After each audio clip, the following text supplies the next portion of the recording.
అస్సలాముఅలైకుం students.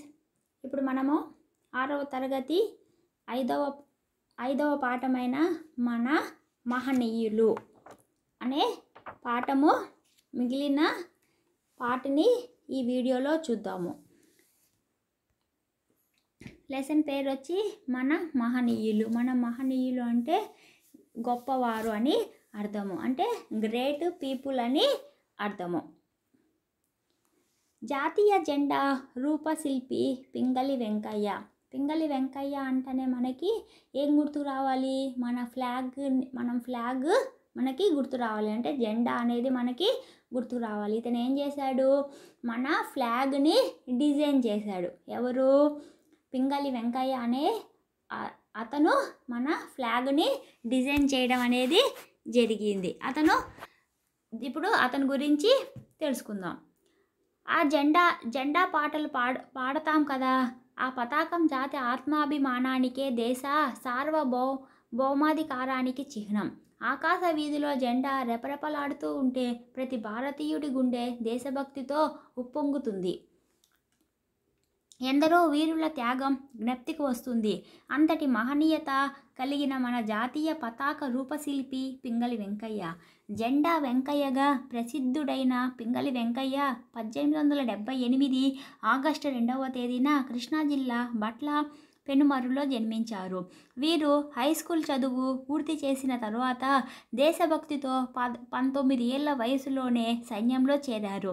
మన దేశానికి స్వతంత్రం కోసం ఉద్యమ జ్వాలాలు ఎగిసిపడుతున్న తరుణం అది. గాంధీ గారితో వీరి పరిచయం స్వతంత్ర ఉద్యమానికి బాట పట్టించింది. 1906వ సంవత్సరంలో కలకత్తాలో జరిగిన జాతీయ కాంగ్రెస్ మహాసభలకు పింగళి వెంకయ్య హాజరయ్యారు. అక్కడ బ్రిటిష్ జెండా ఎగురవేయడం వీరికి నచ్చలేదు. బ్రిటిష్ వారి సార్వభౌమాధికారం తెలిపే వారి జెండా మనకు జాతీయ పతాకం ఎలా అవుతుందన్న ప్రశ్న వెంకయ్య గారికి తలెత్తింది. జాతీయ జెండా రూపకల్పనకు వెంకయ్య గారిని పురికొల్పింది. 1921వ సంవత్సరంలో విజయవాడలో జరిగిన అఖిల భారతీయ కాంగ్రెస్ సమావేశంలో గాంధీజీ పింగళి వెంకయ్యను జాతీయ పతాకం చిత్రించి ఇవ్వమని అడిగారు. 3 గంటల వ్యవధిలో జెండాను రూపొందించి ఇచ్చారు. జెండాలో కషాయం రంగు త్యాగానికి, దేశభక్తికి ప్రతీకగా, తెలుపు రంగు శాంతికి, సత్యానికి చిహ్నంగా, ఆకుపచ్చ రంగు సమృద్ధి సమ్మకానికి గుర్తుగా వీరి త్రివర్ణ పతాకాన్ని రూపొందించారు. ఈ పతాకం మధ్యలో మొదటి రాట్నం ఉండేది. తర్వాత దాని స్థానంలో అశోక ధర్మచక్రం చేర్చారు. భారతీయులందరికీ ఉద్యమ స్ఫూర్తిని కలిగించి స్వతంత్ర ఉద్యమం కొరకు ఏకతాటిపై తెగలిగింది మన జెండాయే. మన జాతీయ జెండా రూపకర్త మన ఆంధ్రుడం మన గర్వకారణం. నిరాడంబరత జీవితం, నిస్వార్థ సేవ, సత్వరతే ధ్యేయంగా బ్రతికిన వీరు 4/7/1963న స్వర్గస్థులయ్యారు. అంటే ఇతను పింగళి వెంకయ్య అనే అతను మన జాతీయ జెండా, అంటే మన ఫ్లాగ్ని డిజైన్ చేయడం అనేది జరిగింది. ఇతను ఎక్కడ అంటే పింగళి వెంకయ్య ఎక్కడ ఎక్కడ ఉనకా బర్త్ కబ్ హువా? 1878 ఆగస్టు 2న కృష్ణా జిల్లాలో బట్ల పెనుమర్రులో इनका बर्थ हुआ. इनका हाई स्कूल पढ़ाई होने के बाद 19 ईयर्स में एक आर्मी में ज्वाइन हुआ. फिर बाद में गांधी का स्पीचेस से इंस्पायर हो जाकर गांधी के साथ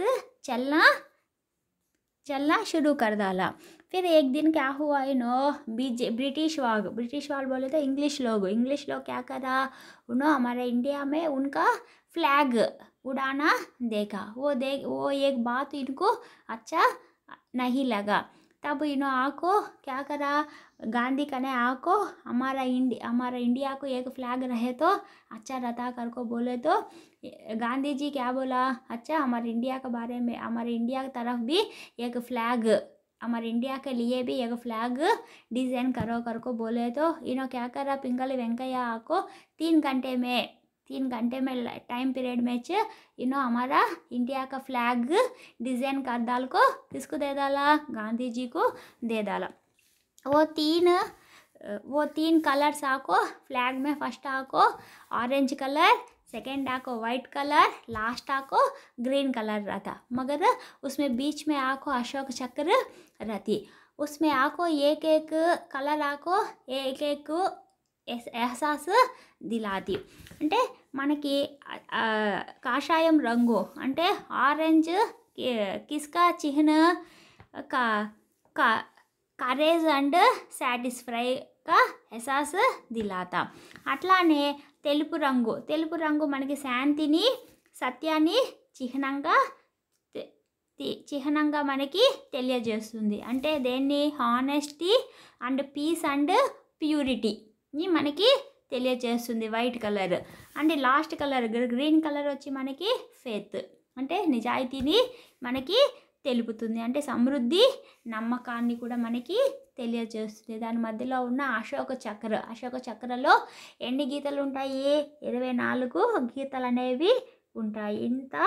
ఇంత మంచి ఫ్లాగ్ని మనకి డిజైన్ చేసిన పింగళి వెంకయ్య గురించి మనము తెలుసుకున్నాం కదా। ఇతని యొక్క మరణం అనేది అంటే ఇంకా ఇంతకాల కబ్ హో గయా 4/7/1963 మే ఇంకా ఇంతకాల్ హో గయా।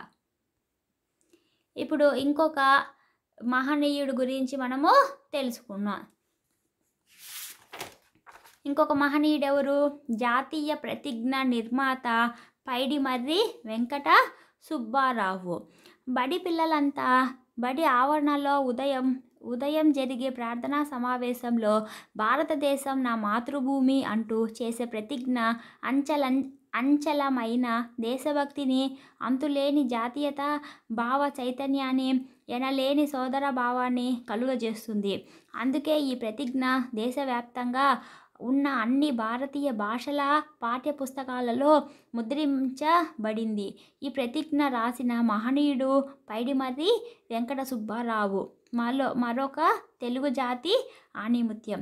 1962లో భారత్ చైనా యుద్ధం ముగిసిన తర్వాత మన దేశ విద్యార్థులతో ప్రాథమిక దశ నుండే దేశభక్తి కలిగించాలనే భావం సుబ్బారావు గారికి కలిగింది। భారతదేశం నా మాతృభూమి అనే ప్రతిజ్ఞ రాశారు। తెన్నెటి విశ్వనాథం గారితో చర్చించి ప్రభుత్వ దృష్టికి తీసుకెళ్లారు। 1964లో బెంగళూరులో ప్రముఖ న్యాయ నిపుణుడు మొహమ్మద్ కరీం చాంగ్లా అధ్యక్షతన కేంద్రీయ విద్యా సలహా మండలి సమావేశంలో జాతీయ ప్రతిజ్ఞగా దీన్ని స్వీకరించారు। ఆ ప్రతిజ్ఞ 1965 జనవరి 26 నుండి భారతదేశం అంతటా అన్ని భాషల పాఠ్యపుస్తకాలలో చేర్చించారు। పైడిమర్రి వెంకట సుబ్బారావు నల్గొండ జిల్లాలో అన్నెపర్తి గ్రామంలో 1916 జూన్ 10వ తేదీన వెంకట రాంబాయమ్మలకు జన్మించారు। బాల్యంలోనే తన తల్లి రామాయణ మహాభారతాలు చెప్పేది। బాల్యంలోనే దేశభక్తి బీజాలు పడ్డాయి। 1962లో విశాఖపట్నంలో ట్రెజరీ అధికారిగా పనిచేశారు। పుస్తక సేకరణ, పఠనం, కవిత వ్యాసంగం, వేద అధ్యయనం చేసేవారు। ఆయన భూస్వామ్య పద్ధతిలోని వెట్టి చాకిరీని నిరసిస్తూ ఎన్నో కథలు రాశారు। దేవదత్తుడు, తులసీదాసు, త్యాగరాజు మొదలైన పద్యకావ్యాలు రాశాడు।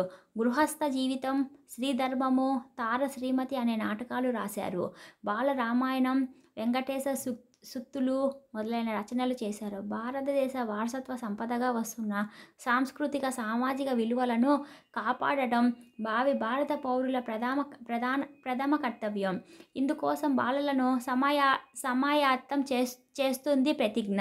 దేశ భాషలన్నిటిలోనికి అనువదించబడి దేశం అంతా ప్రాతినిధ్యం ప్రతిధ్వనిస్తూ జాతీయ గీతాల సరసన వెలుగుతుంది ఈ ప్రతిజ్ఞ। ధ్వనించినంతకాలం పైడిమర్రి వారు దేశ పౌరుల హృదయాలలో కలకాలం నిలిచే ఉంటారు। ఈ పైడిమర్రి వెంకట సుబ్బారావు గారు ఏం చేశారు, ఇతను ఒక ప్రతిజ్ఞ అనేది రాయడం అనేది జరిగింది। ప్రతిజ్ఞ అంటే ప్లెడ్జ్. మనము ప్రేయర్లో మనం ప్రతిజ్ఞ చేస్తాం కదా, ఏమండి, India is my country, all Indians and my brothers and sisters అని. దాన్నే తెలుగులో ఏమంటారంటే ప్లెడ్జ్ని ఏమంటారు తెలుగులో? ఈ ప్రతిజ్ఞ అని అంటారు. అది రాసింది ఎవరు? పైడిమర్రి వెంకట సుబ్బారావు గారు. ఇతను ఎక్కడ ఇంకా బర్త్ కబ్ హువా? సుబ్బారావు నల్గొండ జిల్లాలో అన్నెపర్తి గ్రామంలో 1916 అంటే 1916 జూన్ 10వ తేదీన इनका बर्थ हुआ. इनका अम्मी का नाम को रामबाई अम्मा, उनका अब्बा का नाम को वेंकट रामैया. इनको बचपन से उनका अम्मी रामायणम महाभारतम बाय हार्ट करने का और वो सुनने का भी सिखाया. इनको एक हैबिट्स है, गुड हैबिट्स है. क्या कर को इनको किताबा इकट्ठा करने का आदत है और ज़्यादा किताब रीडिंग बुक रीडिंग का आदत है. अभी कविता बोले तो అంటే పద్యాలు పోయమ్స్ లిఖనేకా ఓ బి ఆదత్ రా. అంటే అతనికి చిన్నప్పటి నుంచే రామాయణ మహాభారతాన్ని చదవడం మూలన అతనికి అవన్నీ కూడా అప్పటి నుంచే చిన్నతనం నుంచే అలవాటు అవడం జరిగింది. ఇతను రాసిన అంటే ఇనోలికిసో ప్రతిజ్ఞ ఆకో 1965 మే. అంటే ఇతను రాసిన ప్రతిజ్ఞను మనము మన ఆంధ్రాలో మన ఆంధ్ర స్టేట్లో ఒక దాంట్లోనే కాకుండా ఇండియాలో ఎన్ని స్టేట్లు అయితే ఉన్నాయో అన్ని స్టేట్స్లోనూ అన్ని లాంగ్వేజుల్లో ట్రాన్స్లేషన్ చేసి అన్ని స్టేట్స్ వాళ్ళు కూడా ఇదే ప్రతిజ్ఞను చదవడం అనేది ప్రేయర్లో ఇదే ప్లెడ్జ్ని చదవడం అనేది జరుగుతుంది.